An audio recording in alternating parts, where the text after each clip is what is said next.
Welcome to an all-new Nerds to Men. I am Brad Reed, and this week, Cameo, he took his scared little self home. But I have my good friend returning to the show, Nugget, a.k.a. Nugstradamus. Look what you're doing to my lights. Oh, I know. That's scary. That's scary. I mean, we haven't even started yet. Now, do you have a little bit of a haunting here at the house? Well, this house that we just moved into in March is over 100 years old. It's 115 years old. Yeah. So, yeah, we get a little bit of that every once in a while, which, I mean, to me, it's cool. Yeah. I think it's awesome. Yeah. But my girlfriend could do without it. Really. We're moving into a new house to me and your old stomping grounds, actually. And I'm hoping it's haunted.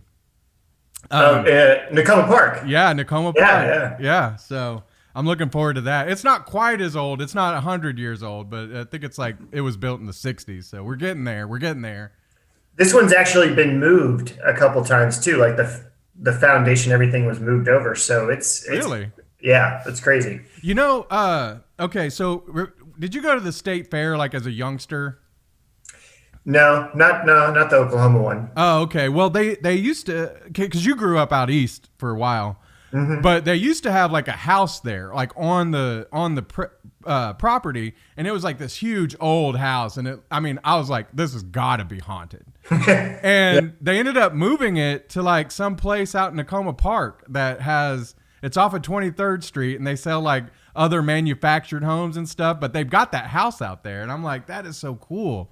How old do you think it is? Oh my gosh, it's over 100. It's got to be.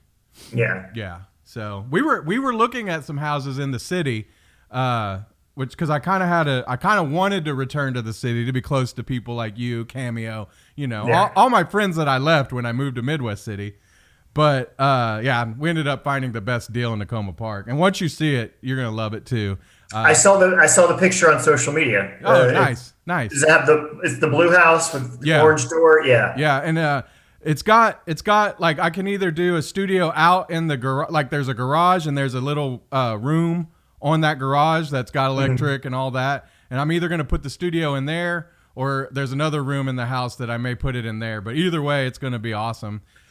That, I saw the picture of the house, and the first thing I saw is the add-on on the garage. I go, that's the studio right there. Yeah, it is. It most likely is. Cameo was like, why? Because he has to drive. But I was like, man, you know what?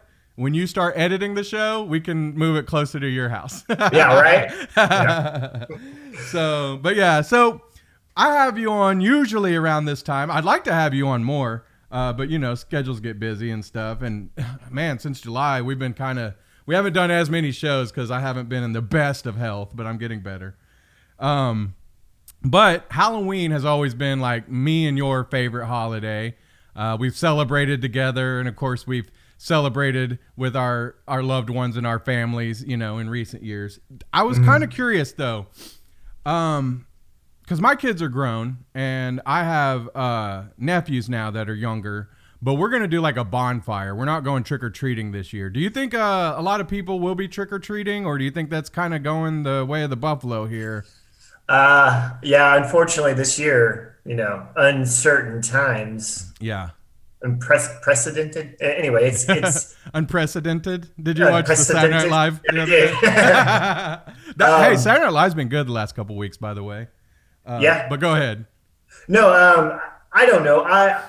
According to I don't know if you follow like Nextdoor or any Ring or any of those like neighborhood type things. My neighborhood's doing it.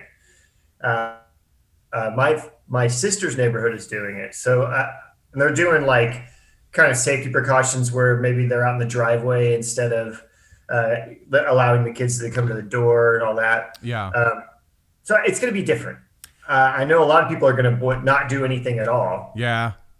It's sad because, we do the Halloween party every year for the nephews and everybody. So it's like, oh, but like I say, we're still going to do a bonfire out at my brother's house this time. I'll be in a rent house, so I won't even be in a regular house anyway to do all the decorations and stuff.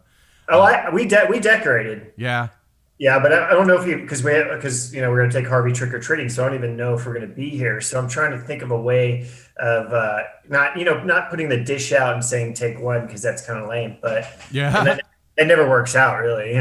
That's kind of what I was curious about. I was like, should I put the dish out? But then you're going to have grubby little hands. Like, Yeah, it's still not, in the pandemic, it's not ideal. a bowl of Corona on your porch. Maybe you just like bag it up, pre-bagged, and just leave it and they can take it or whatever. I don't know. I don't know. I'm just skipping this year. So, Nugget, I got a question for you. Okay. I see your sweet Michael Myers shirt. I got the Lost Boys shirt, so we're doing good today. It says, I hate running. I heard some joke or something the other day that somebody's like, so when he's not on the job, does he leisurely run? Is that like his his relaxation time? But so do you have your costume picked out for this year? I do. We are going. My son Harvey is in a big Sonic the Hedgehog phase right now. Oh, cool. From the movie. Yeah. So he's going to be Sonic, of course. My girlfriend's going to be Donut Lord. Who? Donut Lord, James Marsden, the cop. Sweet. You just cut out for a sec. So Donut Lord, that's cool. Okay. Yeah, and then I'm going to be Eggman. I'm going to be Robotnik. So nice. I have the giant, Yosemite Sam mustache, with the bald cap and the steampunk glasses, and I think it's gonna be pretty funny. That's cool. I think I'm gonna go as Fat Dave Grohl or Fat Steven Adams. I'm not sure which. I'm fat, so either one. Fat Steven Adams. Yeah. Can you do the accent, the New Zealand accent? Probably not, but I mean, I could just kind of mumble my way through it. I think. I took some time off from the NBA. Put on some weight. See, that's my problem. I'm gonna come off more Australian, I feel like, but nobody will be able to tell the difference. Yeah, but just get the jersey. That's an awesome idea. Right? Yeah. I'll just eat I'll have like a cupcake in my hand at all times, so they'll know that like I'm fat Steven Adams. But once Russell left, I just got depressed. Yeah, I just ate my feelings away. Yeah. Oh, that's cool. Hey, I know you've been involved with the NBA and stuff over the years. Did you watch any of the finals this year? I did. I watched I watched the Lakers series with the Heat, and I kind of followed the Heat the whole way. I was kind of hoping the Heat would win. I was kind of pulling for the Heat. Jimmy Butler's kind of a character, but I like him. Yeah. And I like Tyler Hero and Goran Dragic. That seems pretty solid. So yeah, they man, I know this isn't a sports podcast, but dang, Eric Spoelstra, he needs to get some more credit. Really? Yeah, I agree. Yeah, because everybody thought, oh well, he had Dwayne Wade, LeBron, Chris Bosh back in the day, but now, he has Jimmy Butler, but it's not like they're the super team that they were, and they jumped over a lot of teams in the East that the Bucks, teams like that they thought were going to be next. So this was the first year that I really didn't watch a whole lot of it because I don't have cable at the moment or anything. Okay. So, but I thought it was cool, like the way they did the bubble and stuff with like people in the crowd. It reminded me a lot of Black Mirror, like where it was the screens instead of actual people. I can see that's that. Yeah, that's very cool. Yeah. It was interesting. And they pulled it off really well, though. Obviously, it's kind of other like leagues are starting to follow. Is that the bubble? It's just weird. Are you seeing my light trip out here? Yeah, I am. And it never does that, huh? Just for the show? It does it every once in a while. Like usually whenever we're, it's going to scare us the most. But yeah, it's going crazy. It's like a nightclub in here. So. It's perfect. Somebody's going to be like, nah, he's got somebody turning the lights off. No, I really don't. Yeah. Scary. Oh, we'll have to keep an eye out. Like if there's somebody behind you or whatever. Seriously. All right. Somebody behind the curtain. Yeah. That would be scary. All right. Well, so like I say, we usually, me and you are huge fans of horror movies. That's why we love Halloween, I'm sure.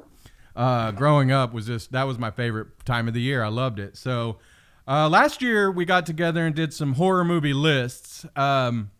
This year we're gonna kind of maybe hit the B-sides a little bit, and I have a few different categories we can kind of talk about here on different things. But one thing I wanted to mention real quick, there's a couple of new movies that I've watched recently that we can talk about real quick for people who are like, hey, I've seen everything, like me and probably like you. Yeah. So a couple things. I believe both of these are on Netflix. Vampires versus the Bronx. Yeah. I'll start by, I recommend that one. I thought it was really good. I think that one even works for like, maybe not too young of kids, but most families will dig that one. I think me and you talked about it. It has a very Lost Boys kind of vibe to it. Yes. It, Lost Boys meets like, Attack the Block. That's exactly what I was going to say. Attack the Block. Yeah. Yeah. It's cool. Have you seen Get Duped? It's on Prime. It's kind of a British version. It's like The Hunt. Oh, really? Meets Attack the Block.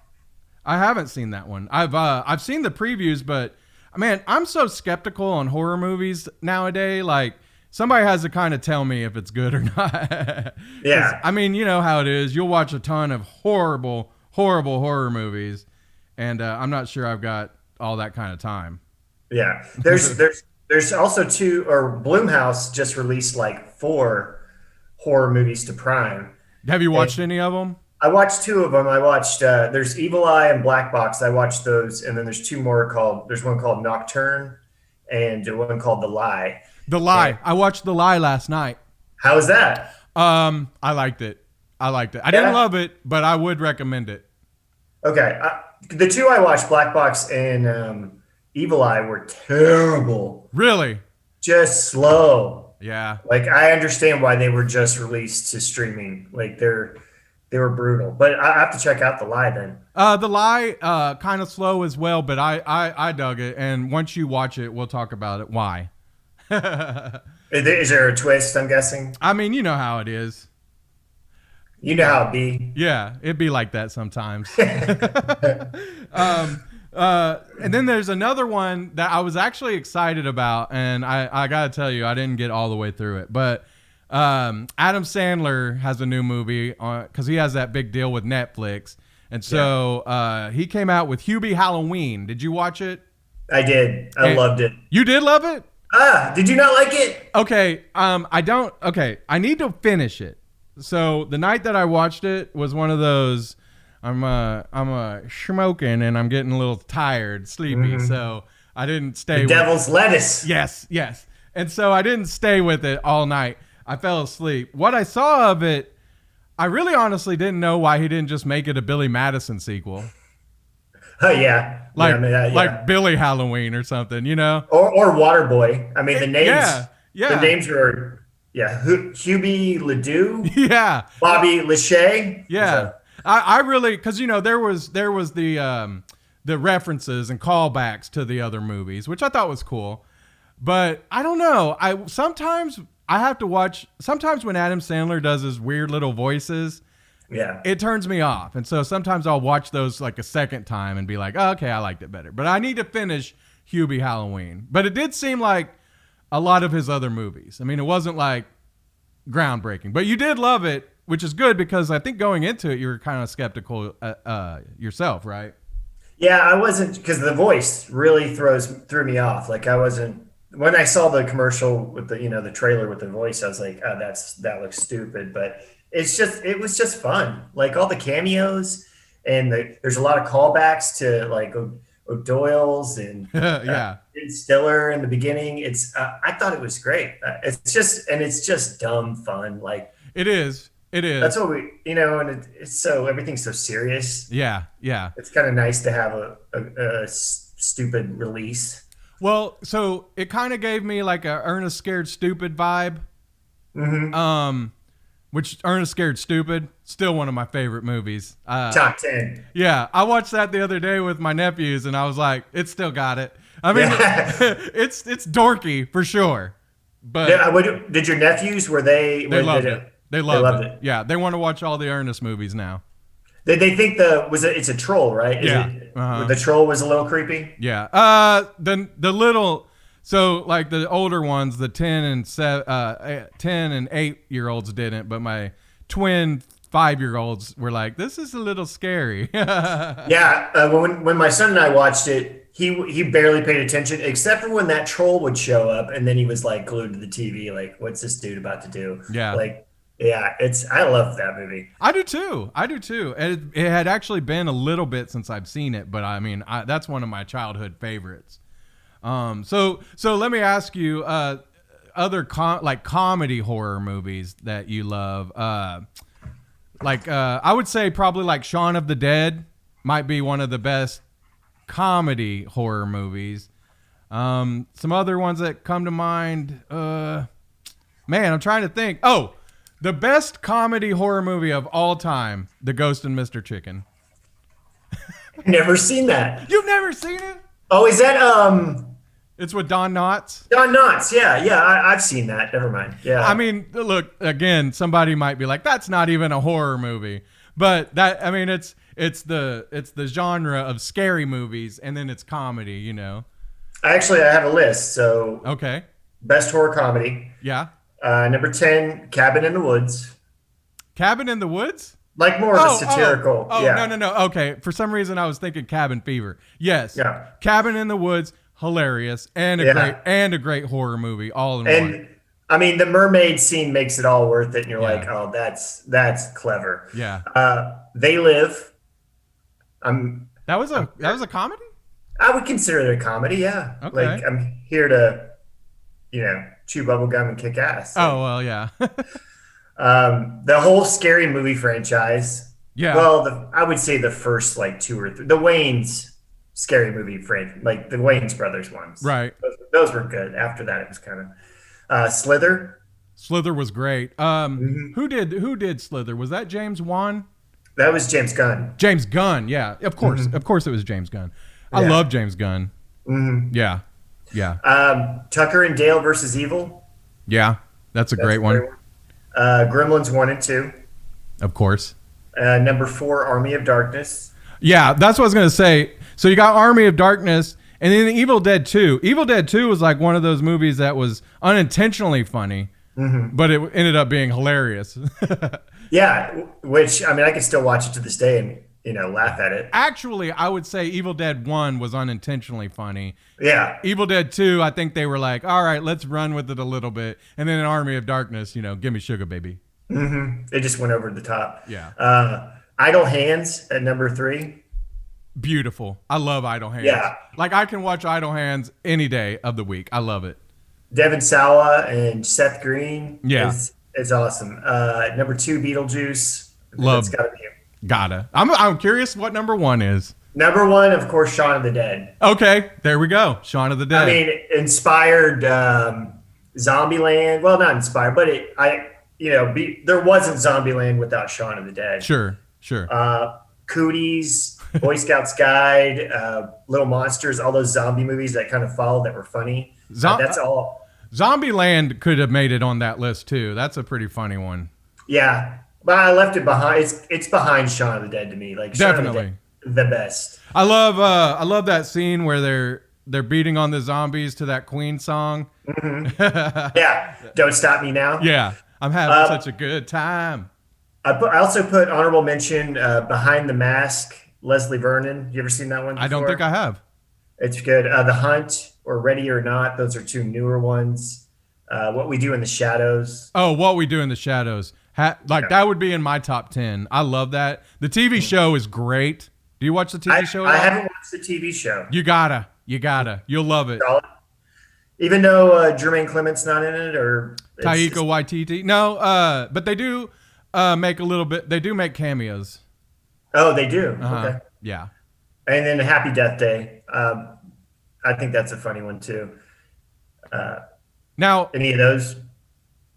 So are all those intentionally funny? Like They Live. I wasn't sure if They Live was like supposed to be funny. I don't think it was supposed to be funny. Right. But it's funny now. Yeah. But like I say, that's kind of like the same way with Evil Dead, and I don't even think the movie was funny. I just thought it was kind of awful. But did you ever see The House 2? I did. I have seen. I think there's like 3 or 4 houses, right? Maybe, but I remember like The House one of the scariest movies I watched as a kid. Like that movie always scared me. And then House 2, because like that old lady who like hung herself and she's hanging there. Oh, so scary. And then House 2 was like Jim Henson was involved or something. Like, yeah, it was not. It was not good. So that one maybe and unintentionally funny and not all that funny either. Yeah. At the same time. So yeah, so that was a good segue from Hubie Halloween because, you know, that one had some laughs. And what I saw of Hubie Halloween did have some laugh out loud. That was so stupid it was funny. Yeah. I mean, because you're watching that opening scene, he's riding his bike and stuff's flying by him. He's dodging it, and then he catches the eggs, drinks it, throws up. You're like, oh man. Yeah. This is not going to be good. This is Jack. This is Jack and Jill. This is oh my gosh, Mr. Deeds. This is like yeah. Little Nicky. Like it's going to be. See, Little Nicky's another one I didn't love, and then I went back and watched it and was like, okay, I didn't not like it as much as I didn't like it back in the day. Yeah, Popeye's chicken is the shiznit. Yeah. But yeah, so there's some, but you know, it seems like Adam Sandler with Netflix. Not all those movies are great, but like I think like with Hubie Halloween, this was one he wanted to maybe, you know, like he made it. He wants to be able to watch it with his kids, and so you can too. You know what I mean? So so we're kind of talking about Halloween. We talked about some of the funnier ones, but let's talk about some of the Halloween, like either TV shows, like specials, or, you know, and just horror TV shows in general real quick that we like. Yeah. Like when I was growing up, man, I told my nephews this, Halloween was always the start of the holidays, you know, like Garfield's Halloween special would come on and I'd be like, all right, I know now that it's coming. Candy, turkey, presents, like turkey. Yeah.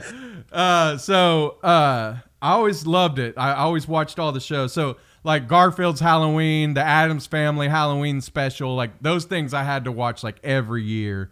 But was there any movies or TV shows that you watched, you know, every year around Halloween that you like stick out to you?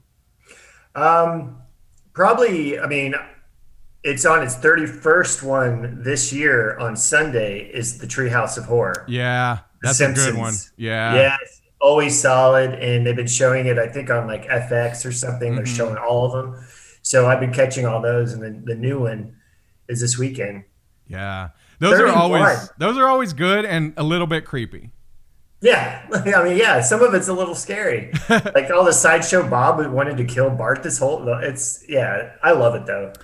Who, okay, I don't watch The Simpsons as much as others, but who's the boss? Mr. Burns. Mr. Burns, and like his assistant is Smithers. Mm-hmm. I can't remember which one it was, but Smithers turns into a snake and he eats his boss. And as he's like eating him and you see his body going through his snake body, he's like crying as he's choking him down. And I don't know why, but that creeped me out more than anything. The best Treehouse is also the one where Homer shoots Flanders, and they're like, "Dad, you shot zombie Flanders," and Homer goes, "Flanders was a zombie?" Like, you shot him. Yeah, that's great. That's great. That's a good one because you could just stream all of those and be good. Yeah, that's a good one. Other horror TV shows that I watch recently. Have you watched Nosferatu? It's NOS4A2.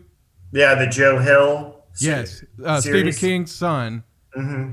Man, that's good. Okay, we watched the first season and it was hard to finish. It's a little. I mean, it's a little slow, but there's some brutal parts. Is there not? Yeah, there's some brutal stuff, but it was so slow in the first season. Is there another season already? Yeah. Is it not out on Hulu yet? I don't know. I know it was on FX or no AMC. AMC, yeah. Yeah. Okay. Well, I'm anxiously waiting for that to come onto Hulu. Then I really liked it. I know it was a little slow in parts, like when that guy kills his mom and dad. Oh my gosh, that was pretty. That made me question whether or not like I had morals enough to like keep watching it. And I love Zachary Quinto. It was just kind of hard to finish. Yeah. Like the second season of The Terror. I don't know if you watched that. That was really slow too. Like I couldn't. It is grueling. Whenever it's like a chore to watch something. Have you watched Monsterland on Hulu? I've heard it's good, but no, I haven't seen it yet. It's kind of like well, I guess an American oh yeah, Black Mirror, or Twilight Zone, the Jordan Peele version, where there's kind of a social commentary with every episode. Oh, okay. So, but it was kind of like a chore. Like, do I have to learn a message every time I want to watch this show? Like, I just want to sit back and be scared. Like, do we have to get into the, politics or whatever?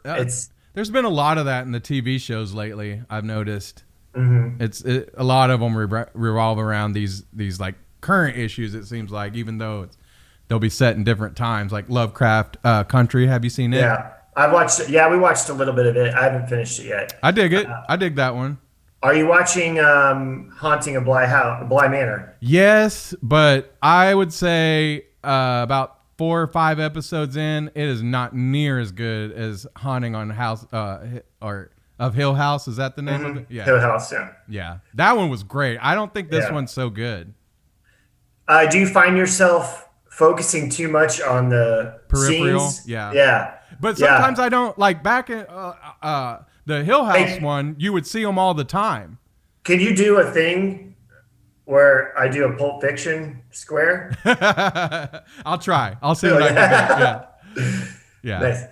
But so far I'm only 2 episodes in, but it is a lot slower than the first season. Yeah, some of the storyline is coming together like where I am in a few episodes in, but it's just not as good, I don't think. And I was really hoping that we'd get a second season of the other, but it makes sense why they went with the Bly Manor or something different. What about American Horror Story? Are you big into that? Here's the thing with the writing on that show is it starts out so solid. Mm-hmm. And then it just kind of falls apart. Like, I don't know where I don't know if they just start throwing darts at a board with plot lines on it and twists, and it loses. Like, I watched 1984. I was excited for that. It was okay, but it started out solid, and then it just goes like too many things are going on. Yeah, I don't know how. Is it Kevin Murphy? I can't think of. I don't know. I can't remember his name. The writer, he just loses any sort of solid storyline. Right.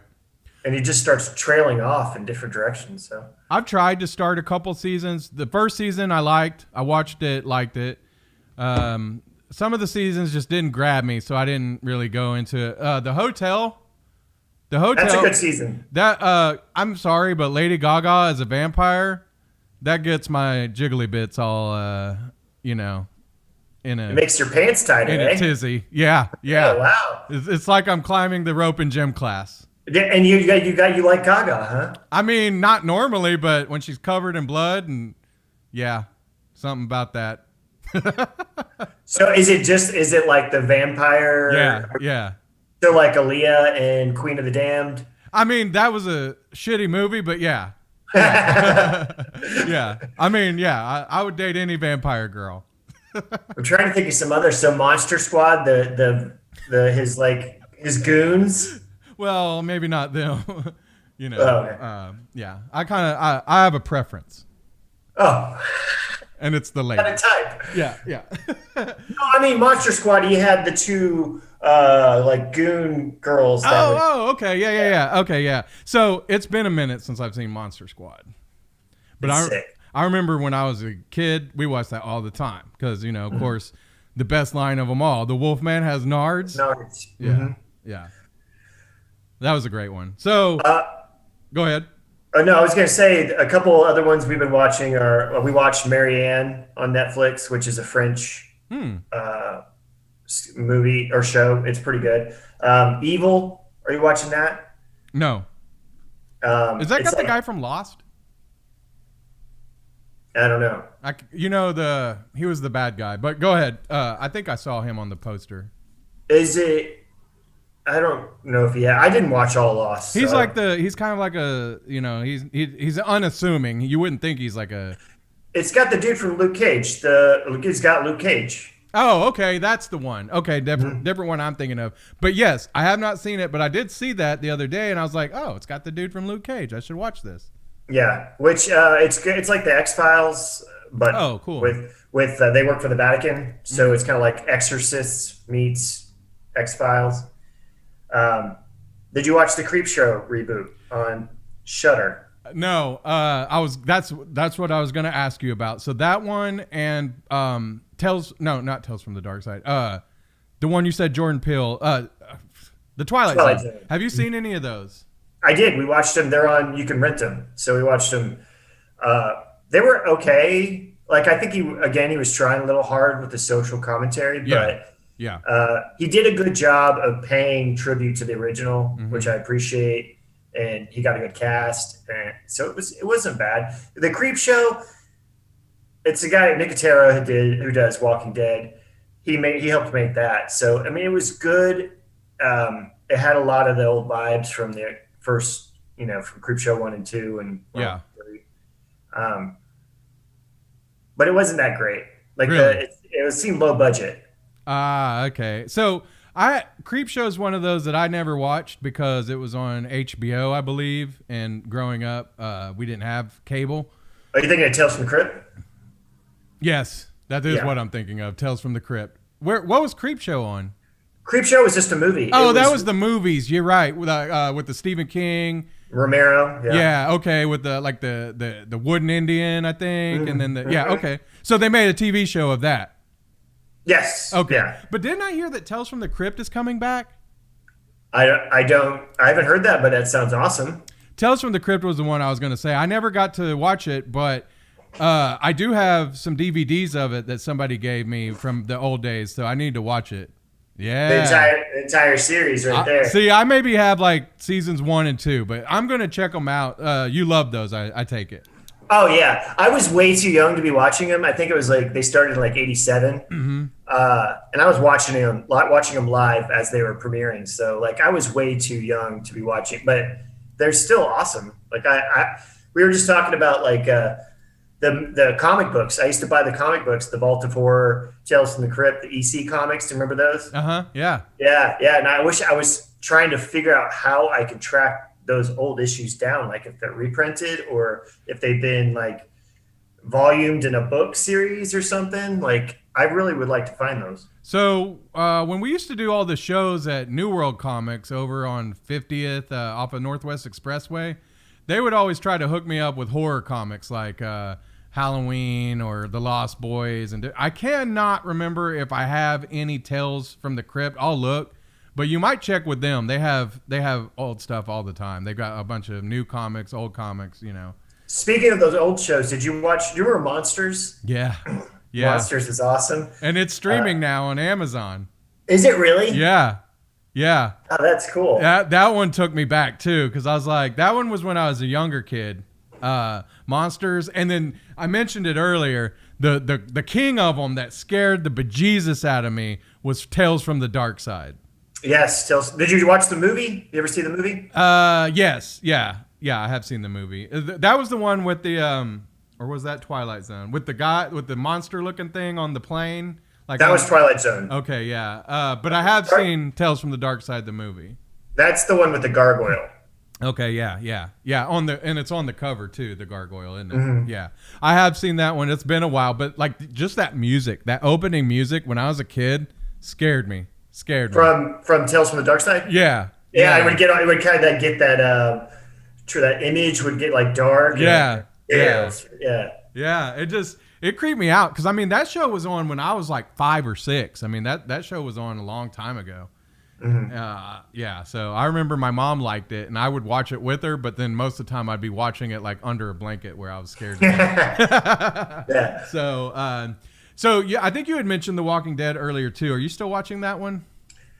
Yeah, but again, it's like one of those things where it's I started watching it at the beginning. With like remember Dexter? Like you just felt like you had to finish it. Like, yeah, exactly.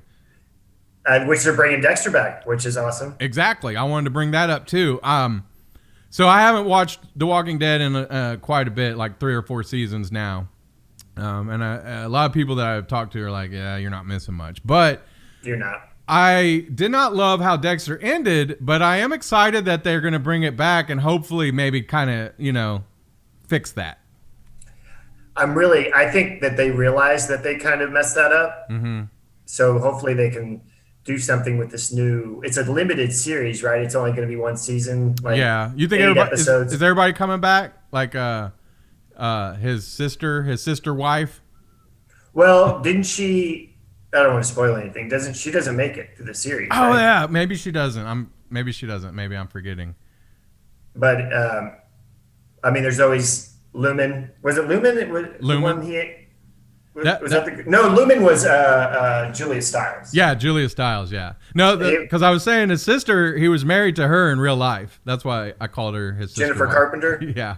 Yeah. That's kind of weird. By the way, she had the creepiest scene of like a lot of horror movies in that.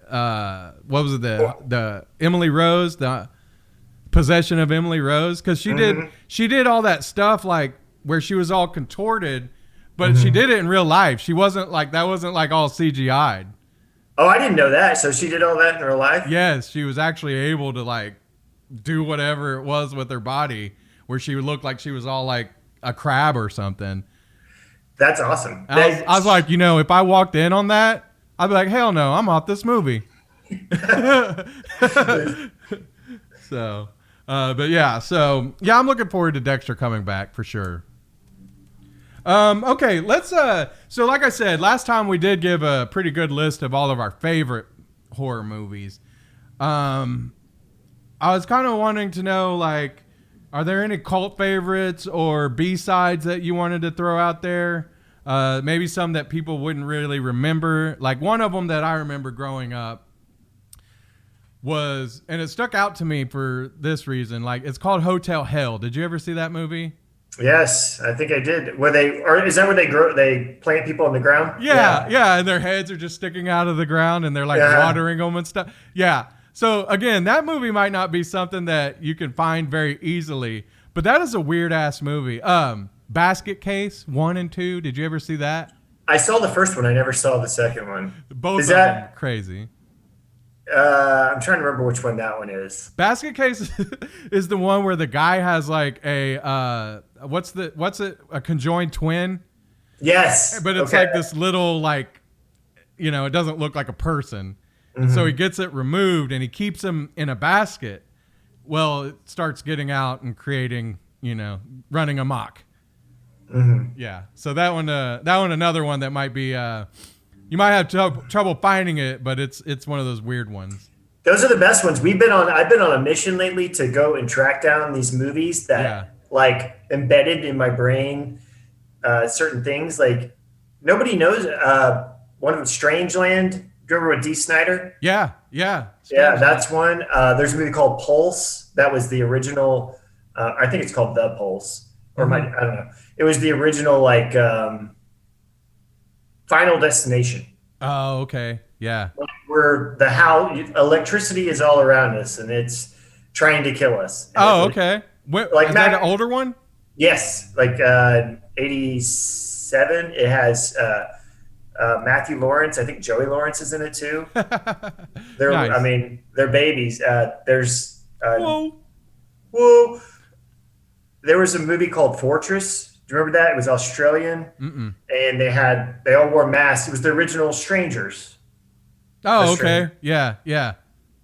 And they all wore, like, there was Father Christmas and there was a duck and a fox and they kidnapped these kids and like the kids end up, getting revenge. Right. So we've been like tracking these down. Anything is possible on the internet, but like going to if you go to like a vintage stock, you can probably find something like that there. They usually have a pretty solid like movies that people don't watch. Yeah, because I mean, there's the I think this one's streaming on maybe Netflix. You got your Killer Clowns from Outer Space or Ghoulies. Remember the Ghoulies? Those are the ones that crawled up out of the toilet, right? Yes, that's actually on the front cover. Yeah, I put down The People Under the Stairs. Great one. I love that one. Yeah, it's on TV though. It comes on AMC. Tremors. Tremors is awesome. That one I still love all the the beginning ones and stuff. I didn't see. I think there was one that came out on Netflix like 2 or 3 years ago, but the original one was great. Reba McEntire, Kevin Bacon. Which, by the way, if Kevin Bacon gets the COVID, can you imagine the contact tracing that they'll have to do? 7 degrees. Yeah. Or is it 6 degrees? It's 6 degrees. Yeah. Which I stole that joke, but still, it's hilarious. Maximum Overdrive is another one. Yes. Yeah. Emilio. Yeah. With Coach Gordon Bombay. Yeah. Chud. That's Cannibal, Humanoid, Underground Dwellers. Yes. Chud is one I haven't seen in a long time. I actually put House and Ghoulies down on my list. Phantasm, which they're talking about rebooting that. Yeah. Which I'd be excited for that. The first 3 Leprechaun movies before he went to the hood. Right. Those were great. Critters was good. Yeah. Critters with Leonardo. He's in the 3rd one, I think. Leonardo DiCaprio is. Nice. Which one? Child's Play. Oh yeah. We actually got to meet Alex Vincent, who plays Andy. Oh yeah. At HorrorCon, he was really cool. That is cool. I didn't get to go to HorrorCon this year, but it looked like it was awesome. I had reached out to a guy that I'm Facebook friends with. He played the young Michael Myers in the Rob Zombie movies. Yes, Dag. How do you say his name? I'm not even sure. Like, Farce, yeah. Yeah, Farce. But I was trying to get him to come see my grow when he came to town, but I'm not sure he made it to town. Did you see him around? He wasn't there. Yeah. I didn't think he made it. I think since they had to move everything a few times, that they had trouble like getting a lot. Like they had Tyler Main was supposed to be there. Oh wow. Yep. Taylor Thompson, is that her name? The Laurie Strode. Oh yeah. She was supposed to be there, and so was the guy you mentioned, and all of them canceled. So right. Screech, I think, was there. Screech was there. He did so everybody has their booth set up. Like with 8x10s, you can get signed, and the pricing and everything, and like Bao Ling was there. She who Bao Ling is from The Crow. Okay, yeah. Yeah. So like Alex Vincent, Andy was there. And Screech had his booth with nothing on it, and him not present the entire time. So, like, I went and asked one of the guys who works there that I'm friends with. I was like, "So what's the deal with Screech?" And he's like, "Oh, we can't find him. He's locked in." They're like, "He's locked in his room. He won't come down." Yes, exactly. Doing the old devil's dandruff. Yeah. So they were walking around, and we find him. He's like sitting down with a tarot card reader, and they're just having this long, deep conversation. We're like, "Oh my, Screech is going through some things right now." Yeah, no, yeah. He's probably mad that he got left off the Saved by the Bell reboot. Right. It's like they brought Lark Voorhees back, but not me. Like, what the hell? Yeah. Well, when you're not a total, he's a real dick, real piece. I mean, yeah, it's amazing how those kind of guys like end up being the biggest dicks. Because he was probably like, it's the Screech show. Yeah. Like, yeah, this is the Screech show. Well, yeah, that didn't work out for him. No. Let's see, wacky cult favorites and B-sides. You said House. I would have mentioned that because even though that one was a big one, and there's a whole bunch of different movies called House or The House, so you got to pay attention. If you see the poster, it's got like a gnarly finger pressing the doorbell. But that one, to me, that was a scary movie back in the day. So I like that one. I think. Go ahead. Killer Clowns. I Yeah. put that down too. Chopping Mall. Do you remember this with the robot security guards that kill people? Yeah. That was sick. Deadly Friend. Do you remember that with Buffy the Vampire Slayer in it? No, uh-uh. She's a robot. Like this guy gets a robot girl, and she goes around killing people. It's got the famous basketball smash scene with the Fratelli, the Mama Fratelli. Oh, okay, yeah. I know who that is, yeah. So yes, she throws a basketball and smashes her head. Oh, wow. Oh, I got to watch that one. I got to watch it. Deadly Friend, Pulse. I mentioned that. The Gate. Do you remember that was The Gate? Dorff? Yeah, it was Steven Dorff. Was Steven Dorff in that movie with the lie? I think he was. Oh, yeah? Yeah. But I like Steven Dorff. He had the eyeball that grew out of his hand. Mm-hmm. Yeah, that was scary. I remember when I was little, that was scary. I hadn't thought about that one in a while. There's a new one that's absolutely ridiculous that I watched during the pandemic quarantine thing. It's called Butt Boy. Oh, Butt Boy. I think I've seen that, but I haven't watched it. By the way, it was Peter Skarsgård who was in The Lie. Oh. So I was wrong about that. But go ahead. Butt Boy. Same thing. Oh, Butt Boy. Isn't that what they called you in junior high? Yeah, but that is a name that I don't like to be called anymore. Oh, okay. Okay. It's my past. Yeah. Yeah. I did things. Yeah. I'm not proud of. You left it in Nakoma Park, is what you're saying. That is a nickname you earned. But Butt Boy is yes. Butt Boy is a serial killer that uses his butt to kill people. Follow me here. Follow me. Yeah, yeah. I'm letting you get to the bottom line. But he sucks people into his butt. Okay. Butt Boy. Okay. He sucks people into his butt, and inside the butt is this like kind of nether, I don't know, further area, like you're kind of trapped in purgatory. Purgatory. Purgatory, yeah. Shitty movie. Shitty movie. I had a colonoscopy earlier in the week, so I've been making these jokes all week. So you had them lined up, yeah. Yeah. I was Butt Boy earlier in the week. So go ahead. You're really selling this movie. I love it. I got to see it. Okay. That's all I have on Butt Boy. I did see that one. I remember seeing the title and thinking, oh, God. But you said yay or nay? Oh, it's stupid. I mean, but you know, sometimes those have their charm. I would say yeah. Mm-hmm. As far as like something ridiculous to watch, it's definitely. Well, that's a good segue for my next category. So, tell me about like a horror movie that you love, but it makes you like the one that you love to hate.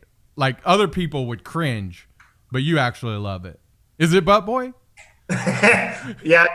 Butt Boy would probably be in there. That sounds like it. It sounds like it. Because I'm having a hard time thinking of one that I would show other people and they'd be like, oh, God. Oh, no. No, I got it. I've got it. Tusk. Tusk is on my list. Yes. Tusk. I would say Human Centipede goes in the same. The first one. I didn't love the second one. The second one is just brutal. Yeah. Like, it's just, yeah. But the first one was great. And that's a good one. I would say any of the really bad slasher sequels are also in there for me. Like, I almost like them more than the serious ones. Like, Jason Takes Manhattan, Jason X, Jason Goes to Hell. The one where the girl has the psychic powers, I think that's 7. Oh, yeah. The Dream Warriors. New Nightmare. I think some of the sequels that are really, really bad are almost better than the original. Now, was New Nightmare the one that was kind of meta, where it was like the movie was taking place in real life? Okay, I didn't actually hate that one. I like that one. I mean, and Freddy had leather pants on. Like how big of a rock star? Yeah. Like Halloween H2O or Resurrection, where like Busta Rhymes is karate kicking Michael Myers. It's so bad. You're like, this is awesome. H2O, I liked that one, but the following one, you're right. That one was not good. That was the one with our guy from Choctaw. Ryan Merriman. Ryan Merriman, yeah. Which I'm jealous that he got to be in Halloween, but not jealous that he was in the worst Halloween. I mean, Busta Rhymes does karate. Yeah. Against Michael Myers. That was one of those where they were trying so hard to make it so modern because they were watching it, streaming online or whatever. I just didn't love it. I love the Underworld movies too. Oh, I love those. I don't think they're cringy. You don't think so? Maybe as they went along. Mm-hmm. But the first one, I don't know. I didn't think they were that cringy. Or when they started remaking all the ghost movies, like 13 Ghosts, or House on Haunted Hill. Yeah, I actually like those. I saw them in theaters. Like I thought they were pretty good. Yeah. Well, the reason I say Tusk is because I've shown that to other friends, when they come over to watch a movie or something, and I'm always like, you might hate this movie, and you might think worse of me for loving it, but I freaking love Tusk. I love the sequel, Yoga Hosers. Mm-hmm. Like, those are great movies. Kevin Smith is so good. Is that a sequel to Tusk, or just you mean Kevin Smith's follow-up? It is. It's a loose sequel, but it's part of like he intended there to be a trilogy, and the next one's called Moose Jaws, and it's all Canadian horror movies basically. Oh. So yeah, Tusk, Yoga Hosers, and the next one is Moose Jaws. We'll see if that one actually gets made, but that's the plan.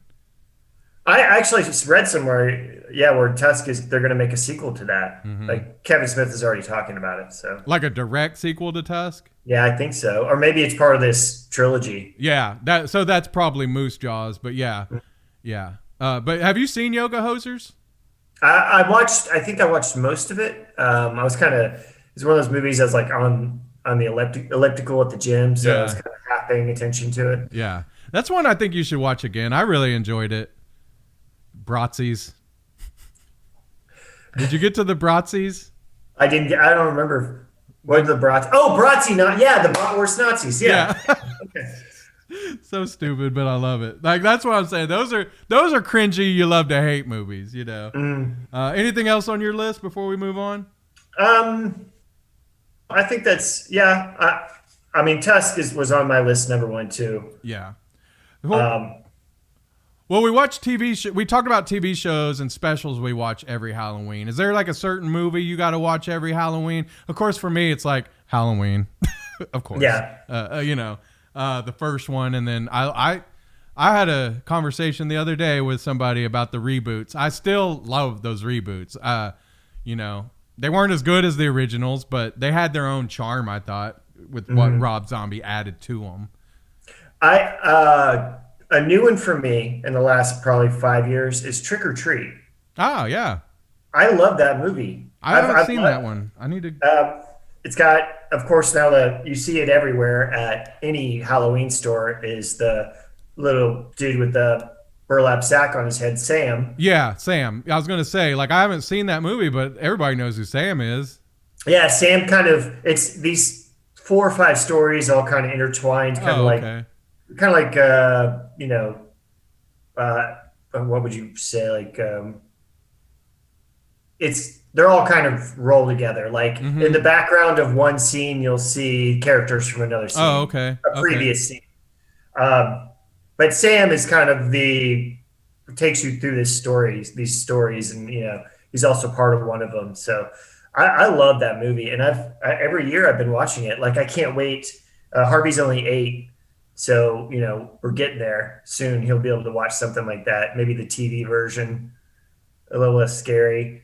But that Trick or Treat is one of my favorites. Creepshow is always. I got to watch the first Creepshow. Mm-hmm. I love that movie. Is there one that you mentioned? Halloween, of course. Yeah. So, I mean, some of it's just depending on what you can find. I mean, I have an extensive horror movie collection, but I've seen them a million times. So, Mask of the Red Death with my guy Vincent Price. Mm-hmm. That's an old movie, but I love it, and I love watching it every year because it's very, very creepy-ish. It's got like a creepy tone to it, and like older Halloween or older scary movies like Psycho or whatever. Mm-hmm. Like when they have that more suspense tone to it, I really enjoy that. So, but yeah, like I tend to around Halloween though start like trying to watch some of the funnier kind of like I don't know, like not as scary. You know what I mean? Like the Ernest Scared Stupid or some of those, because Halloween's just so fun for me. Mm-hmm. So those are kind of the lighthearted ones. What is the most brutal horror movie in your opinion?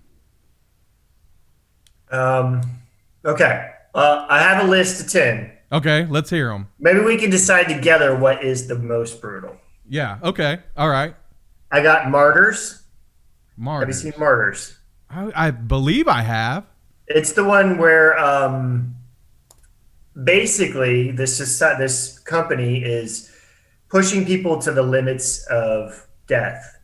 Oh, okay. In order to see what the other side looks like. Mm-hmm. Mm-hmm. So they torture these people to a certain point to see if they see what's on the other side. Right. Kind of like a super twisted version of Flatliners. Yeah, that's what I was going to say. It sounds like Flatliners, but with torture. Mm-hmm. Nice. Yeah. Okay. Martyrs. Another one is, Human Centipede 2. It was almost unwatchable. It was so brutal. It was pretty brutal. I'm going to go with that. I mean, was pretty brutal. I mean, in the laxatives. Yeah. That was hilarious. Yeah. Anyway. Yeah. Bone Tomahawk. That's a good one. I'm trying to think. Matthew Fox. Yeah. Kurt Russell. Yeah. But Matthew Fox is the scene that everybody talks about. Yeah. I know exactly what you're talking about. That was brutal as hell. So yeah. Yeah. Also, in the same vein, Terrifier. Terrifier was great. Has the same scene with the girl upside down, and bro, that's a good one. That's a great one. Might be the Terrifier. It might be number one. Yeah, is that one still on Netflix? I don't know. I know the sequel is coming out early next year. It is. So. It is. Yeah. Okay. So Terrifier's on my list. Itchy the Killer. I know which one you're talking about, but I didn't see that one. It's not really horror, but it's pretty brutal. Cannibal Holocaust. Yeah. The original. Well, I like the remake too with Elijah Wood, but Maniac. I don't think I've seen that one. It's good. It's POV the whole time. Well, and then they remade it. Alexander Aja, the guy who did the remake of Hills Have Eyes, and he did High Tension. Oh, okay. Now, was it as brutal as Elijah Wood in Sin City? Not a horror movie, no. But pretty brutal. Pretty brutal. Pretty brutal. Audition. Don't think I've seen that one. Audition. I Spit on Your Grave. Mm-hmm. Yeah. Or Last House on the Left. Mm-hmm. One of those two might be. Event Horizon.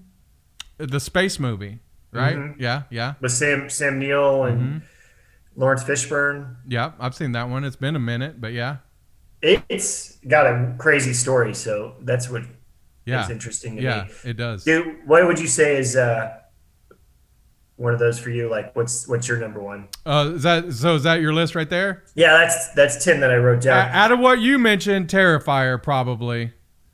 I did have honorable mention Last House on the Left, Antichrist with Antichrist is hard to say it's a horror movie, but that sets up something that I'm gonna for next. So actually, I'm glad you brought that up. So go ahead. There's some of these. Yeah, Antichrist is woo. Yeah, these are like they're not really. They're not scary. They're just brutally, not violent, but graphic or whatever you want to call it. Like Irreversible. That one's not. I wouldn't consider it a horror movie, but it sticks with you. Yeah. And see, I would figure, okay, so I would guess that most of your most brutal horror movies are probably going to be like those B-side movies. You know what I mean? Where they're going to get away with a lot of like gore and stuff like that.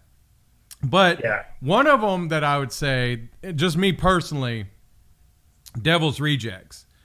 That scene where she gets run down by the semi truck, that just looked so much like what you would actually see, like, you know, like what it would really look like, that it was so. And then like when he's killing that guy, you know, and he's telling him, you know, pray for your you know, I am the what is it about those movies that you're rooting for?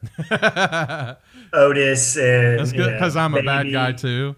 Captain Spaulding. You're like, you know, I don't hate him. Yeah. yeah. But the most brutal movie that I've actually never seen, but I'm going to put it on the list because you've seen it.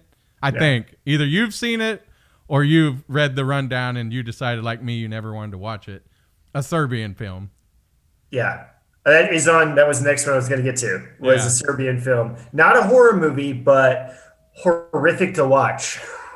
Yeah, and just by what you've told me, or I can't remember if you watched it or Heather watched it or both, but I was like, nah, I'm already disturbed by just what you've told me. It's one of those movies that, like, I've seen it. I watched it. Do I want people to know I watched it? Well, probably not. To be fair, it is a commentary on the way people are treated in Serbia, but it's, of course, you know, put out there like a lot more horrific in a metaphorical speaking kind of way. But so what I would suggest, if anybody's curious, I'm sure just by us mentioning it, just read the rundown. Yeah, read the synopsis, and then if you still want to watch it. But remember, this is nothing Brad and I are like into. No, we're not recommending this movie. I'm not like, go see it, it's great. No. We're just saying, if you want to see what I would imagine is probably the most brutal film ever made, go watch that one. Yes. Yes. What was the cannibal movie that Eli Roth did not too long ago? Green Inferno. I thought that one was pretty brutal. Yeah. And I dug it. Do you have like any favorite? I know this is a weird category. Any favorite cannibal movies? Green Inferno would probably be in there. Not counting zombie movies. These are just yeah. Like I can only think of a couple anyway. Like Green Inferno. There's a movie called Raw. Where it's about cannibalism. The Cannibal Holocaust you talked about. Mm-hmm. Those are the only ones I can really think of, really. Oh, can I mention one real quick when we go back? Let me mention one cult favorites from back in the day. Yeah. Vamp. Did you ever see that? I don't think I saw Vamp. I saw Vamp at the drive-ins when I was a little kid, and I was probably not even supposed to be watching. I was probably supposed to be in the back seat asleep. Mm-hmm. But it's these teens, like older teens, of course, like 19, something like that, 20 maybe. They go to a strip club in New York City, and all the strippers are vampires.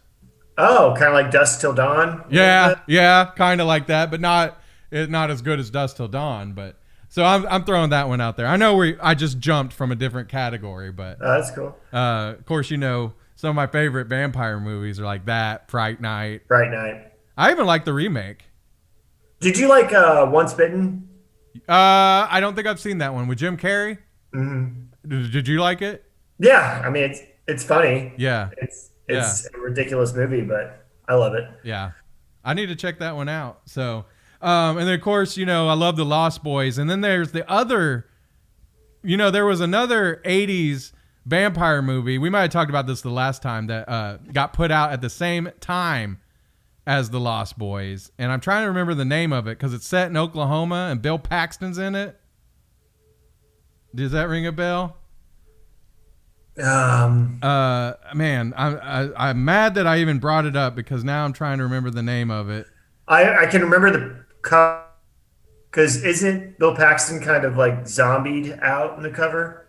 I'm not sure, but he has that line in there where he's like, finger looking good, you know, and let me find it. I'll find it real quick. But the thing is it's one of those movies, like I say, it came out at the same summer as Lost Boys.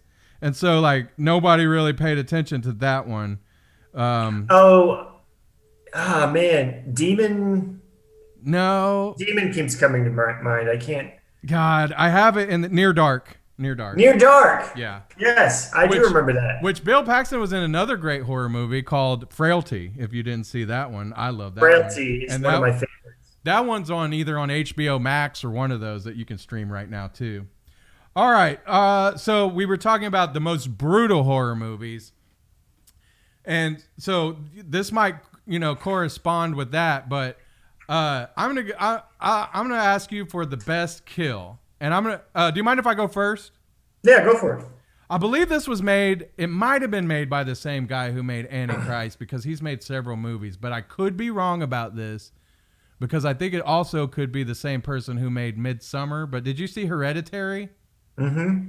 Okay. So we're talking about the sawing your own head off. No, well, that was pretty bad too, but it wasn't like real. I don't know. It wasn't. It was just so shocking when she pokes her head out the window, and boom, it knocks her head right off. Yeah, I was not expecting that. I remember thinking, no, I didn't just see that, did I? I didn't just see that. I didn't just see that. Like that's horrible. Yeah. So to me, that might be an odd nomination. But for me, especially because with horror movies, you're not really shocked by a whole lot anymore. Like like that Terrifier kill, that was pretty gruesome. But I just thought that one, you don't, for good reason, you don't see kids get killed in a lot of movies either. Yeah. It's just kind of one of those things that's frowned upon. So with that movie, it was like, and spoilers, I guess, for anybody who hasn't seen Hereditary, but I was like, holy shit. Yeah. Well, they promote the movie with this girl as the lead, and then she's, off in the first, what was it, 30, 45 minutes. Yeah. And you're like, well, what's going to, and you feel the dread of that kid. You just know, like, well, you feel so bad for him. Yeah. Like it's an accident. Like, yeah. 100% accident.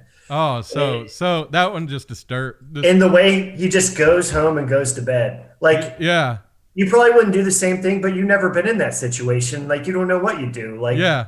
And then the parent, oh my God. Oh, so I don't know if that was the best kill, but I definitely think it's the most disturbing. It definitely stuck with me. Like, you really felt bad for that kid. Yeah.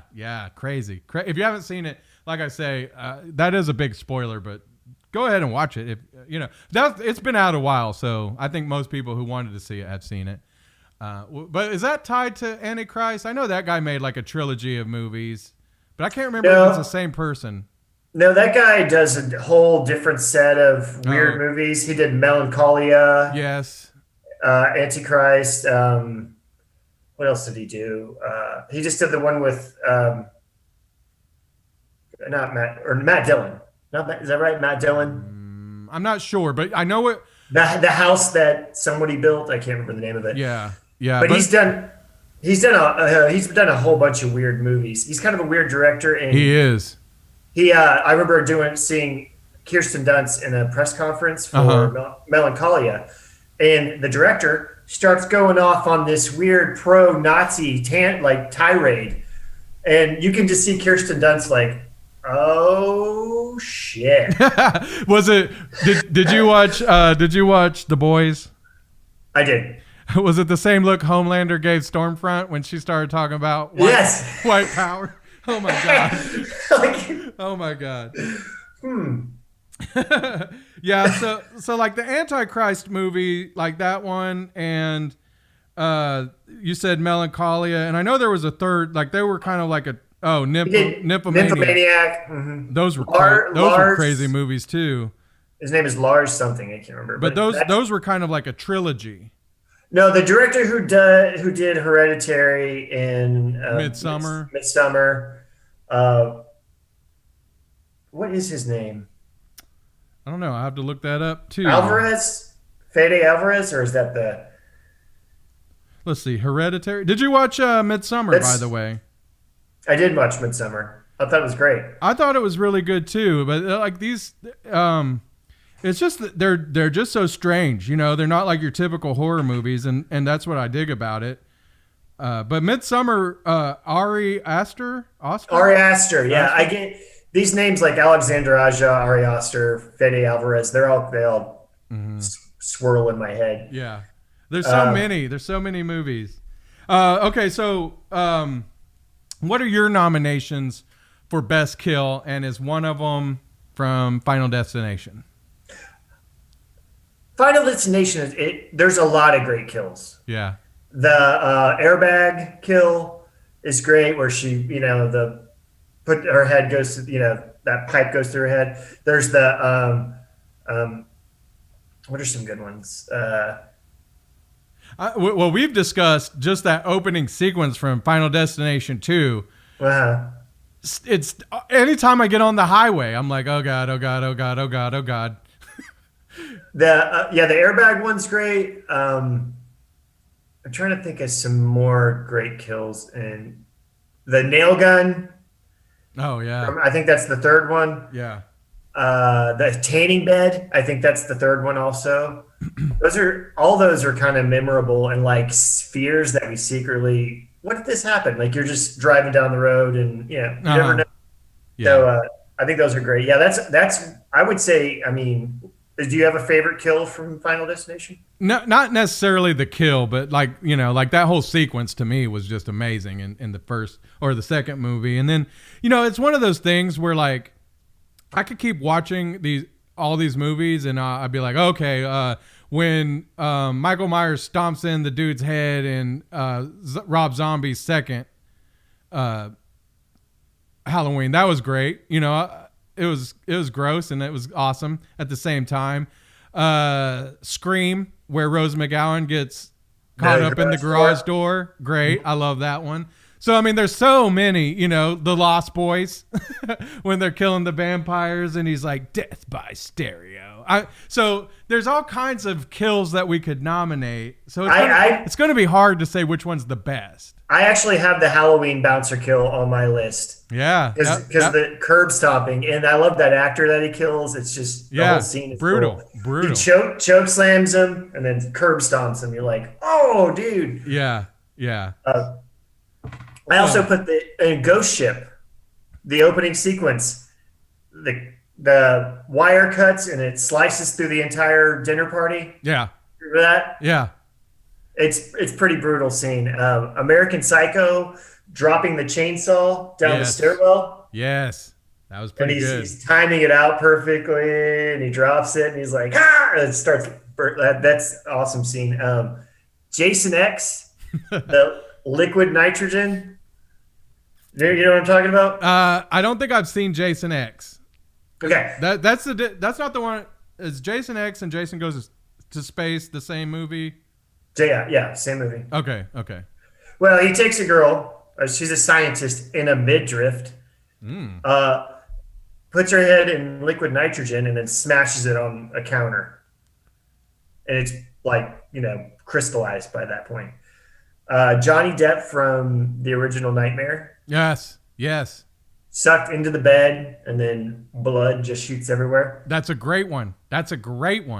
Yeah. So iconic. Mm-hmm. Yeah, plus, you remember that scene. Plus, it's Johnny Depp. Like I'm starting to get tired of that guy. Yeah. I mean, I really like Johnny Depp as an actor. I love his movies, but I don't know. Some of the things you hear about outside of that, you're like, is he a good guy? I don't know. Yeah, with all the scarves and the jewelry. But did you see? It looks like he went and spent like a weekend with Marilyn Manson, and Marilyn Manson made a bunch of videos with him and Johnny Depp. Have you seen any of those? It was not this last record, but the record before. He made a bunch of videos, and it's like him and Johnny Depp, and probably a bunch of like ladies of the night, Oh, really? Yeah. It was like, did y'all just have a drugged out weekend and y'all just filmed it and made all these videos? Pretty funny, but yeah, they're on YouTube. I also put the death by basketball scene from Deadly Friend. I mentioned that earlier. Mm-hmm. Yeah. Christy Swanson throws the basketball through Mama Fratelli through her head. It's so stupid. Yeah. Somehow it's brilliant. Yeah. High Tension. Do you remember High Tension? I do remember High Tension. Is that the one with Ellen Page? That is Hard Candy. Hard Candy. Okay, but I do remember High Tension. Is that not about two girls though? Two ladies? Yes. Okay. Yeah. Yeah. Yeah, she pushes the dad's head through the stair banister and then slides furniture across it and basically decapitates him. Yeah. I love that scene for some reason because it was so brutal. Yeah. We got the bouncer scene, Bone Tomahawk, Terrifier, either one of those. Draw him upside down and saw him in half. That sounds brutal. Yeah. Oh, and the other thing about the Matthew Fox Bone Tomahawk scene, he gets scalped. Oh yeah. And then they shove it, they stake it down his throat, his own scalp. Yeah. Then hang him upside down and kill him. That is that's probably a movie a lot of people haven't actually seen, but it is brutal. And then my number one is Jason in Jason 7 or in Jason 10, the sleeping bag. Slamming it against a tree. Do you remember that? Oh my God, yes. That's what I used to do to fish when I would catch fish. I would slam them against a tree and then they'd be dead and I'd skin them. So what was that? Was that a mercy kill? Like you didn't want him to die of not being able to breathe? I don't know. It's just what somebody showed me to do, I guess. I don't know. It's not nice. But I felt like Jason doing it. So okay. I guess it makes sense. You don't want him to die slowly. So. Well, the thing about fish, you got to skin them before they're too dead anyway. So yeah. Also, Hostel 2, mm-hmm. The girl upside down, bleeding her out. Mm-hmm. Bear trapped to the head from Straw Dogs. That's Alexander Skarsgård. Alexander Skarsgård from True Blood. Mm-hmm. And the reverse part, Bear Trap from Saw. Oh, yes. Oh, my God. Those are some great kills. We left out Saw when we were talking about brutal horror movies. One of those could probably, you know what I mean? It could fit into that category, too, for sure.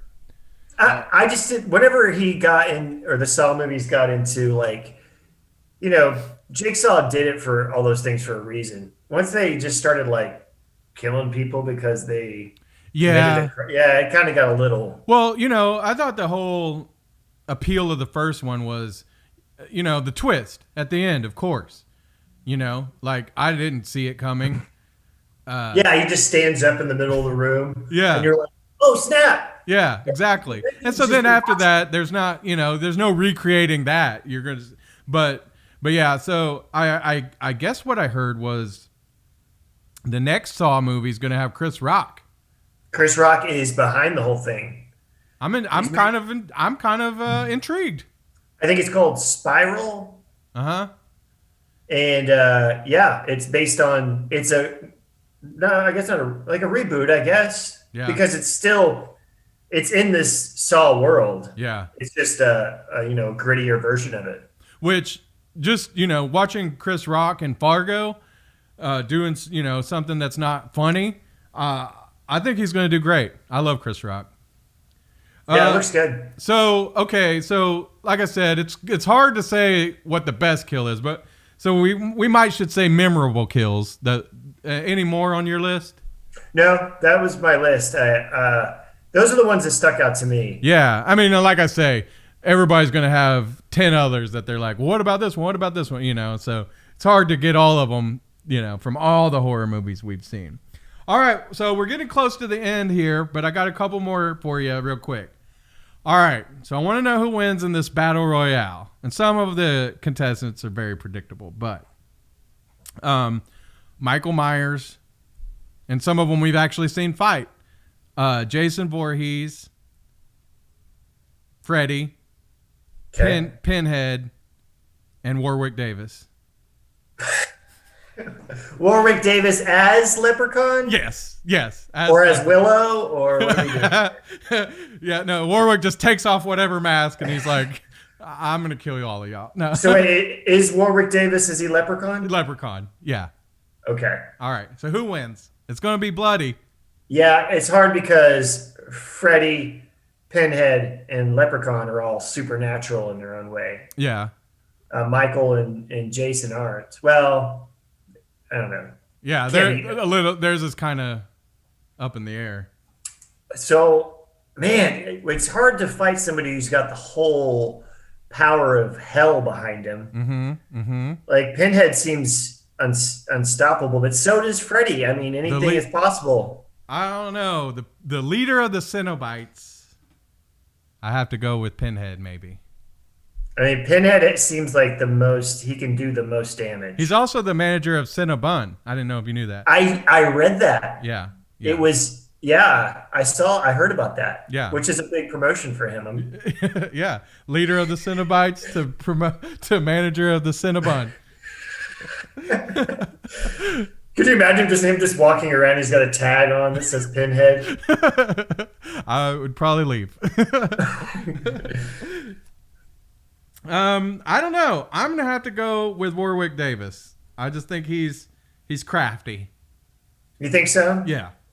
I got to go with Freddy. I think. Ooh, Freddy's a good one. But if you're not asleep, he's not that dangerous, right? Yeah. Yeah, we're gonna have to figure out where this battle's taking place because technically, Pinhead has reign over hell and earth. Freddy's only powerful in the dreams. Leprechaun can pretty much do any sort of magic. Okay, so Leprechaun has basically done a magic trick where they're all in hell, but they're in Freddy's dream. But that means Freddy has full control. Mm-hmm. Yeah, he does. And really, Pinhead's control is limited if he's in Freddy's dream. Yeah, that's true. So therefore, I think Freddy's got the upper hand. All right. The upper hand. Yeah, because of the sharp nails. The knives. All right. So we're going to go with Freddy.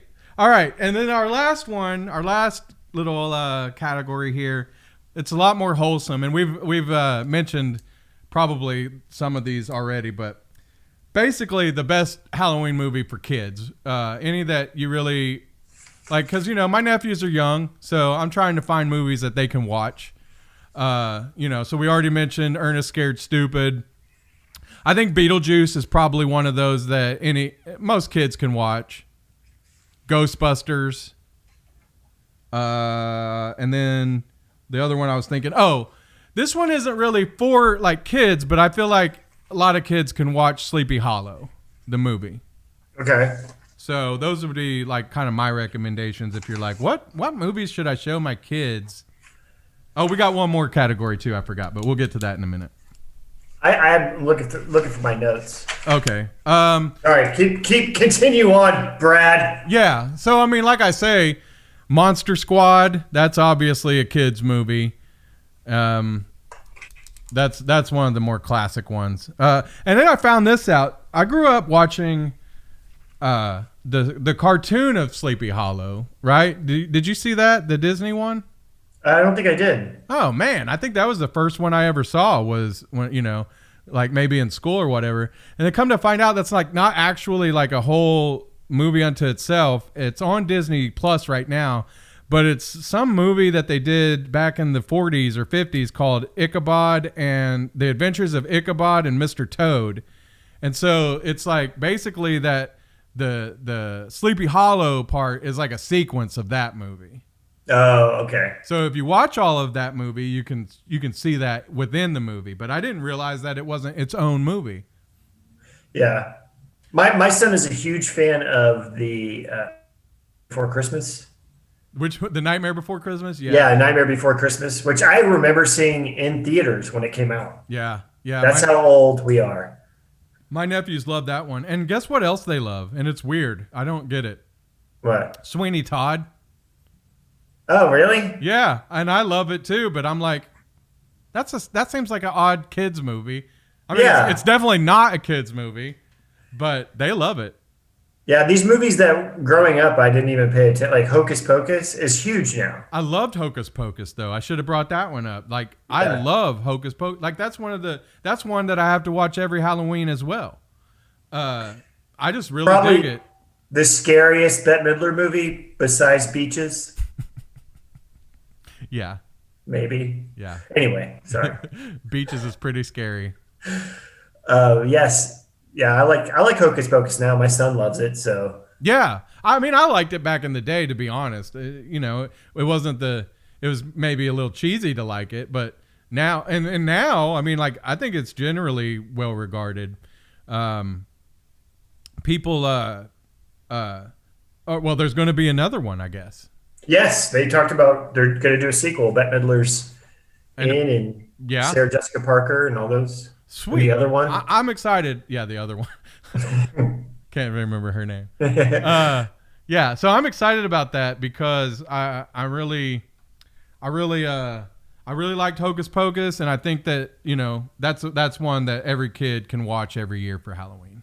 Speaking of, Ghostbusters is great too. Ghostbusters, yeah, I cannot Aside wait for the remake aside from or sequel. Dan Aykroyd getting a blowy from a ghost, it's pretty kid friendly. Yeah, yeah, There's a couple Bill Murray lines in there that he's when he's flirting with uh, the keymaster, not keymaster, gatekeeper, yeah, that are a little sexual, but it's over the top, over the kids' heads. yeah. That's because like my nephews have seen both 1 and 2, and they love it. And yeah, you're right.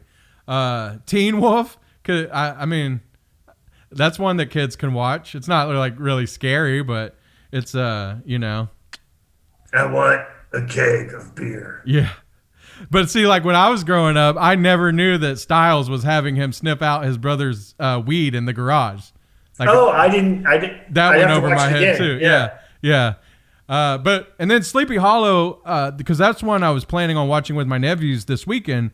There's like one scene where there's like somebody and another person like having an affair, but it's pretty, like they're fully clothed and they, a younger kid might not understand what's going on there. So I would think it'd be okay. Aren't Christopher Walken's teeth like shaved down in that one? Yeah. Yeah. Like fangs? Scary. Okay. Yeah. Yeah. That one is a little like I think my little twin nephews are going to be a little scared, but my other nephews should be fine. Mm-hmm. Yeah. Yeah. But yeah, Ghostbusters, that's a classic one for kids Mm-hmm. and adults. So, all right. So, we did mention, I guess, Ghostbusters got rebooted and then there's going to be more of like a true sequel coming out. It got, of course, put back for, all the COVID reasons. I'm looking forward to that. Ghostbusters Afterlife. Me too. Part of it's set in Oklahoma. Yes. Yeah, it is. Which yeah. could, there is a possibility that this movie is based on me and you. You think so? I mean, we ghost hunted in Oklahoma. We did. We're going to have to check out my house. Yeah, yeah. That was a fun time. Yeah. Our ghost hunting days. Yeah. I remember the one time that I remember me and you were at the Joy School down by like in South Oklahoma. And we thought, man, we have finally seen a ghost because we were in that gym and we saw like the 3 pillars of light, and they were just kind of going across the stage. And I remember getting like this feeling like, holy crap, like this is finally it. And then I remember like we'd wait and like 5 minutes later a car would go by. And so every time like it was like reflections, like I can't imagine how it was doing it from that far away, but it was somehow doing it. But most of the fun of that was just being stoned in some old house. There was that too. I mean, you didn't, but I did. So, okay. So let's finish with this. Some of the best reboots and remakes. Because, for a long time, that's all they've been doing, it seems like. And then they've gotten a little more creative, I feel like, with horror movies lately and done some different stuff. But, Child's Play rebooted. Halloween rebooted, Texas Chainsaw Massacres, and for me, the first 2 Texas Chainsaw Massacres, those are the top of my list of reboots. The Jessica Biel one, and then the New Beginning. Yeah. I had those on my list too. They're actually not as bad as you would think. Now the Friday reboot they did and the Nightmare reboot, I did not like those. The Michael Bay ones. Yeah, the Friday the 13th one I didn't think it was horrible. It was okay. And it's the same with the Freddy, but it was just it lost any of its kind of fun on that one. You know? Yes, especially when they made Freddy into a diddler. Like, Yeah. Yeah. really, I mean, I know he's not a good guy, but like they really leaned into that whole child molester. Like, Yeah.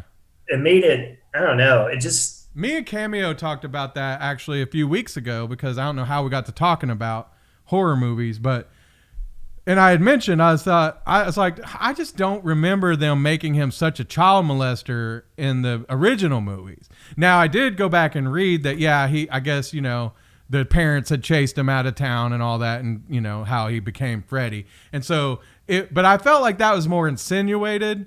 And in this movie, it was a lot. You're right. They leaned into it a lot more. That's the best way to put it.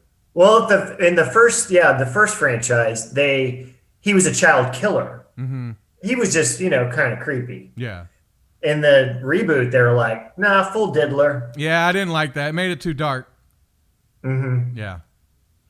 Although I thought Earl, Jackie Earl. yeah, I thought. I mean, he's great in everything he does, but still, didn't love that one. Okay, I got best reboots remakes. Body Snatchers from 1993. Uh-huh.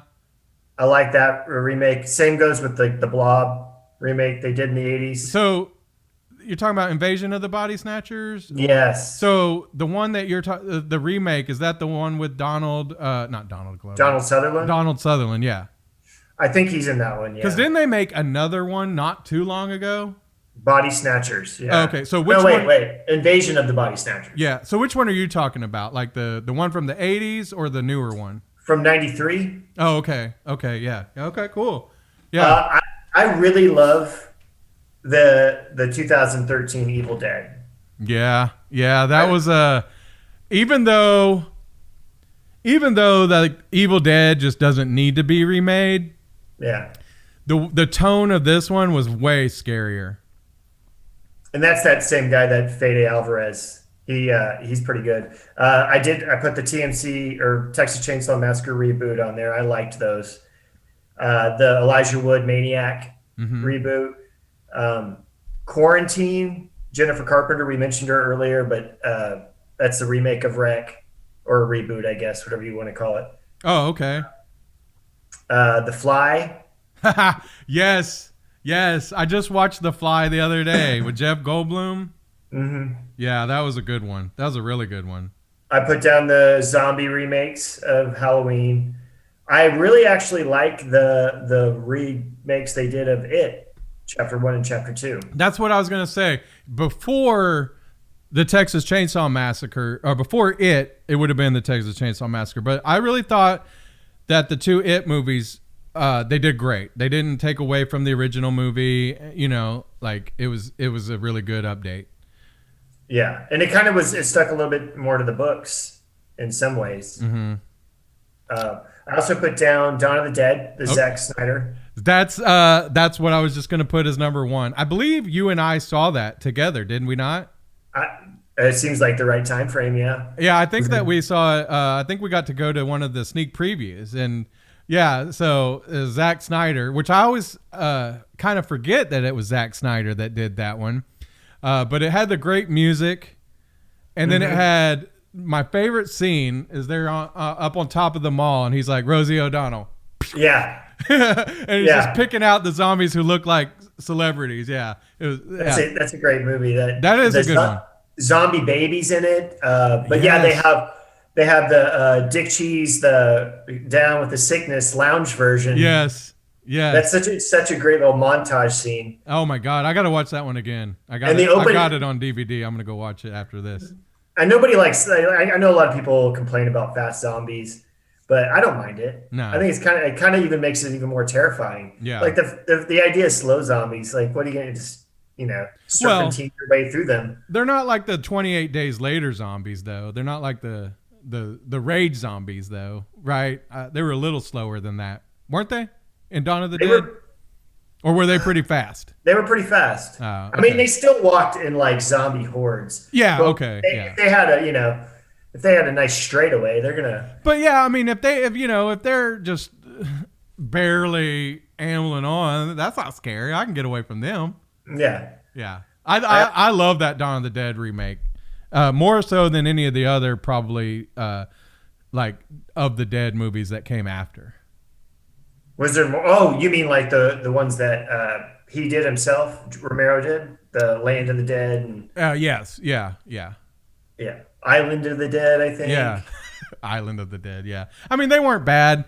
Like the one that immediately followed Dawn of the Dead, I think I had like John Leguizamo, and they lived up in the tower, and some of the zombies were actually kind of like cognitive at that point. Mm-hmm.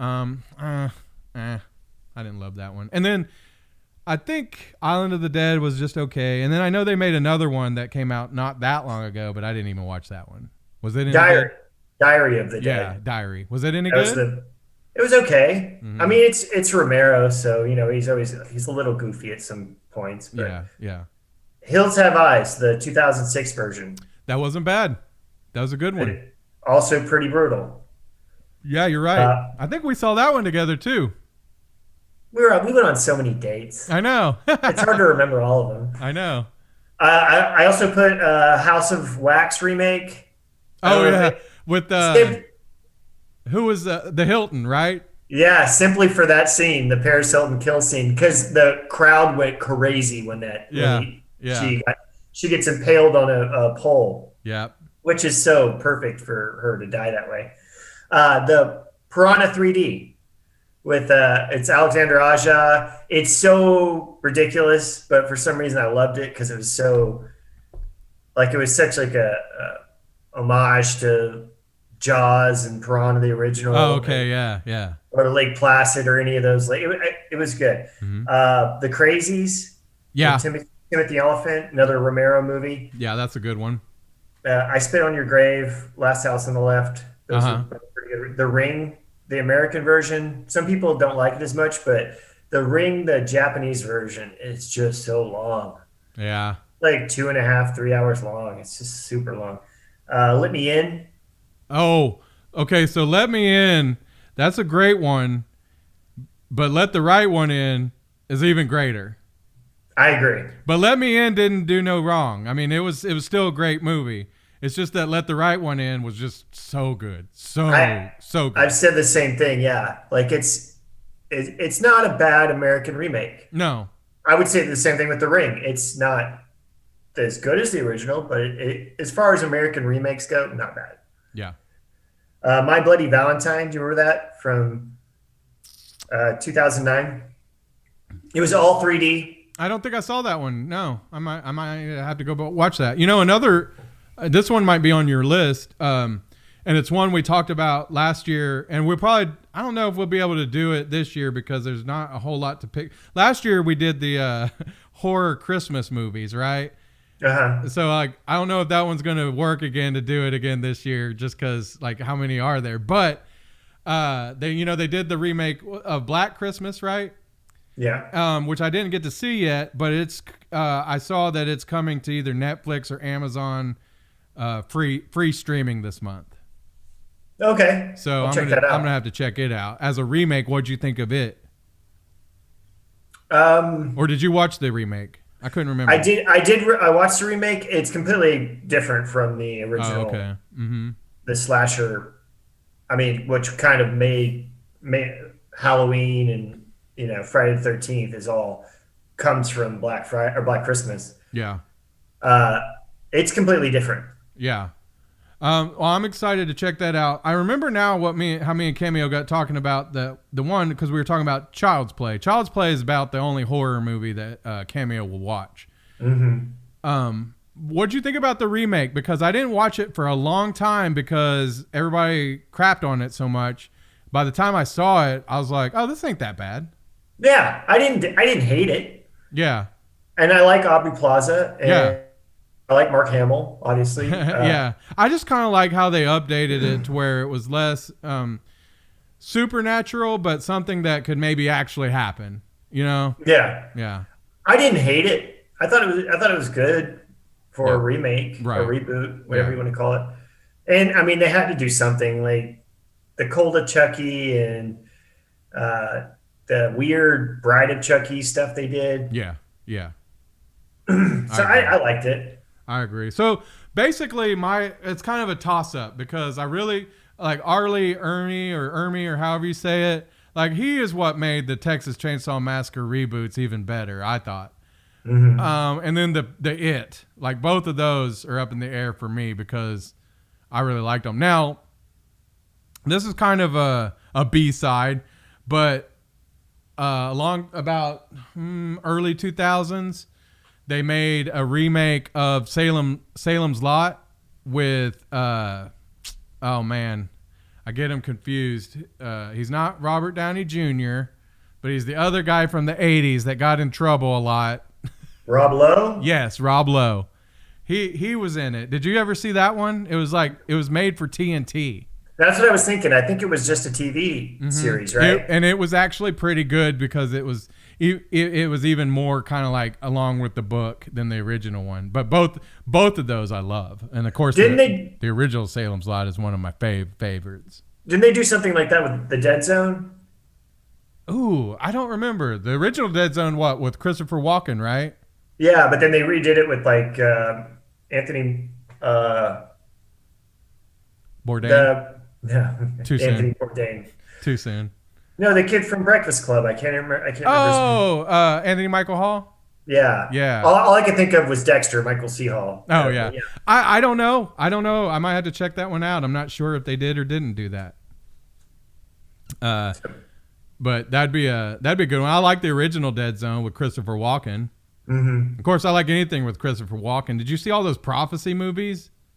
I do. I remember those. Those are pretty good. Yeah, they're kind of like they like Wishmaster also was one for a while. Remember those? Yeah. That was a Wes Craven, I think. Mm-hmm. Yeah. And then there was the one with there was another one. I don't know. There was a whole slew of movies about guys who could grant you wishes. And the wishes always went poorly. So that's just because that's how real life goes. You know, That's why they say you gotta be careful what you wish for. But yeah, like what was that? Like that's based on like the old monkey's paw or whatever stories. Mm-hmm. Yeah. Did you see what was it called? Scary Tales to Tell in the Dark or whatever. I did see that. Yeah, I used to love those books. Me too. The movie I was like, it was all right. It was okay. I wasn't paying attention to it that much though when I watched it. But did you read the books? Yes. Yeah. Yeah. So I love the books. So I love the movie. Yeah. And then there was did you read the Goosebumps growing up? I didn't. No, but I've seen the show like in the movies. I didn't get into those as much, but back in the day, R.L. Stine, before he did Goosebumps, he had a series called Fear Street, and that was my jam. I read all of those, but they weren't like. I felt like Goosebumps was really kind of more for like the younger kids, where R.L. Stine was kind of like with the Fear Street. It was more like the high school types. Oh, so a little scarier. A little bit, I would say, but I could probably go back and read them now. Like I've got a whole bunch of them on my bookshelf that I haven't read since junior high. But if I read them now, I might be like, those are kind of cheesy, But back in the day, I mean, I was reading those all the time. I go to the book fair, that's what I was getting. So, but yeah, I mean that's all of my categories for this one. And of course, we could get together and talk horror movies anytime. We don't have to do it just for when it's Halloween. Yeah. We could go ahead. I could go on forever. Like, yeah. My girlfriend she's like, okay, I get it. You know a lot about horror movies. Just stop talking about them. I really, and it's like with you, we both have seen an equal amount of stuff. So, to us, it's just conversation. To other people, they're like, what the hell are they talking about? I know. I did. So I invited you last Monday. My sister-in-law works for like the Middale School District, and they have like these trivia nights. Mm-hmm. And so Monday night was horror movie night. And I was like, oh, me and Nugget will just tear this up. Well, I tore it up by myself. Like I was like thousands of points ahead of everyone else. Like I only missed a couple of like ones that I was like, really? Like, well, one of them was, when did Jason first put on his mask? So I thought it'd be in 3, right? Yeah, exactly. But I thought it was 2 because I knew it wasn't 1, but I thought it was 2. But you're right, it was 3. And then there was one that I missed that It was which one was based on a novel. And so it was like Psycho, which I knew, The Omen, Pinhead, and another one that I knew was based on a novel. And so I picked The Omen. Or no, I picked Pinhead, Hellraiser. I didn't know that was based on an actual novel. Yeah, a full book. Yeah, and The Omen, the trick to that was, because I was like, I know I've seen an Omen book. It was a novelization after the movie. Oh. Yeah. And then another one that I missed was one that was based on H.P. Lovecraft. And I didn't get it right, but it was Reanimator. Yeah. And I did not know that, but I only saw Reanimator like in the last couple years. And I was like, how did I go all these years without watching this movie? It's awesome. Well, yeah, Lovecraft has got some weird stuff. Yeah, for sure. Yeah. So, so I killed it on the trivia. But you know, what's funny is, I think me and you started working together back in like 2003. So that was like 17 years ago. Mm-hmm. And when podcasts first were a thing, I remember me and you were like, okay, let's try to do one.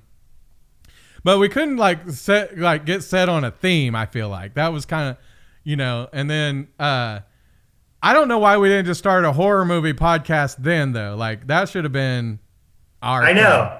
we only did like, could you imagine if we had started that and then, it would be huge by now. Oh God. Yeah. So yeah. And now would just be like the millionth horror movie podcast out there. But at the time it was, nobody else was doing it. No. But we tried like serious topics. Yeah. Like yeah. we were writing bits and like, yeah. I was doing stand-up bits and stuff. And I don't know. Do you still have that somewhere? I don't want to release it, but I want to listen to it.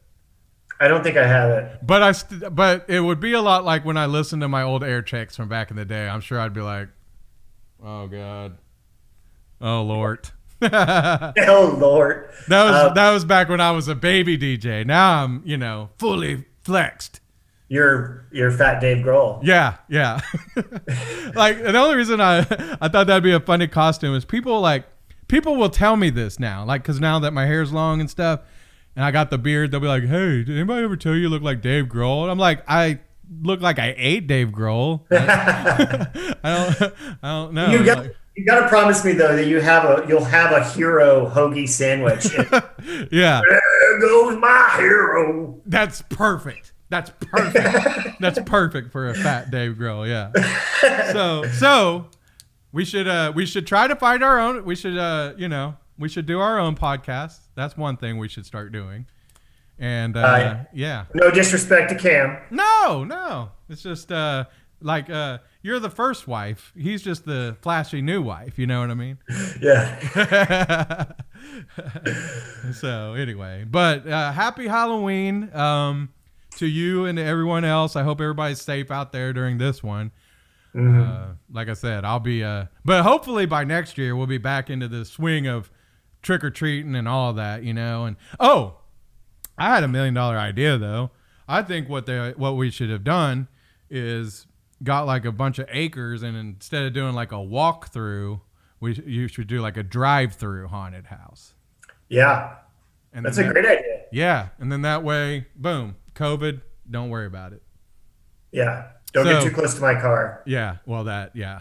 So maybe me and you, that'll be something we come up with next year and make a ton of money, or somebody will steal it. Maybe like a Rad and them, the guys who do Nightfall, they'll be like, perfect. Where is Nightfall? They're set up, right? They're at Lost Lakes. Yeah, that's off of 10th Street, just east of I-35. Okay, yeah. I'm looking for a haunted house to go to this year, maybe even like tonight. So we were thinking Nightfall, or was it Twisted Minds? Is another one. Guthrie Haunts. So Guthrie is the one I always like to go to because it's just like it's kind of like it's grown, but originally it was kind of a smaller one, and I kind of dug it. Mm-hmm. So that's one I like to go through. I haven't been to Nightfall since they opened, actually, which kind of sucks because they were a sponsor at one time. But but I will definitely tell everybody that they need to go because they're up and running now. When they first started, they had the typical kind of like getting started blues, so that's why I never made it out. But I definitely want to go to that one. It sucks, Bricktown Haunted House was the one I'd go to every year. That was just so dope, and now it's gone. I know there was the other one that, oh man, they had downtown in that big building, and they had a club downstairs, and now they've moved it, and I'm not sure what they're doing now. God, I can't think of the name of it off the top of my head, but I would say right now Nightfall is probably the biggest one. Okay. And it's out on that property because like that Lost Lake, I went there for my birthday one year when they had Gathering of the Juggalos. That's exactly right. That's Happy exactly birthday. right. And that was crazy. That was a crazy night, and that whole place is crazy. But so I think they'll have a lot of room to really make Nightfall really cool out there. So if you go, give me a text. Okay. Yeah. Would you like to join? Yeah, I probably would. Yeah.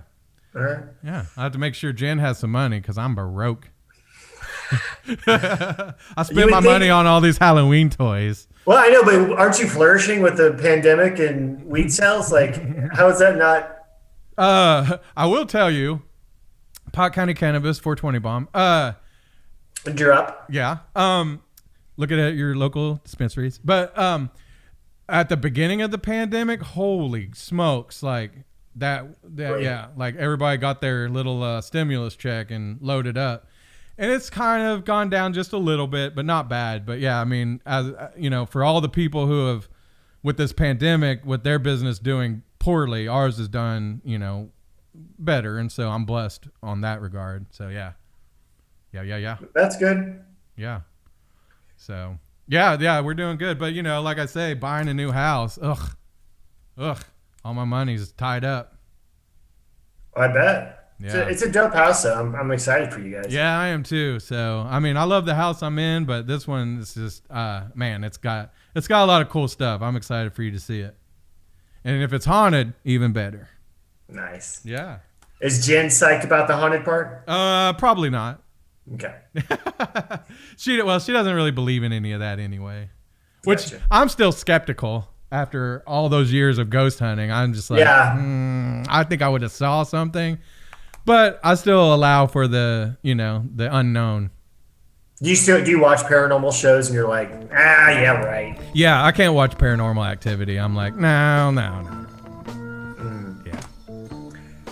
And even some of the ones on TV, like the Zach Baggins. Oh, those Ghost Adventures? I'm like, no. Everything. They blow everything up. Like things that me and you could debunk, like, super quick. They're like, oh, that was a ghost.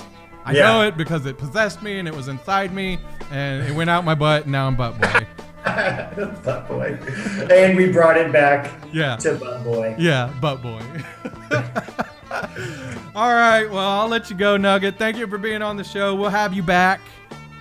Appreciate it. Thanks for having me. And to everyone and to you and to your family, happy Halloween, and we'll talk to you soon. All right, thanks, Brad. Thank you.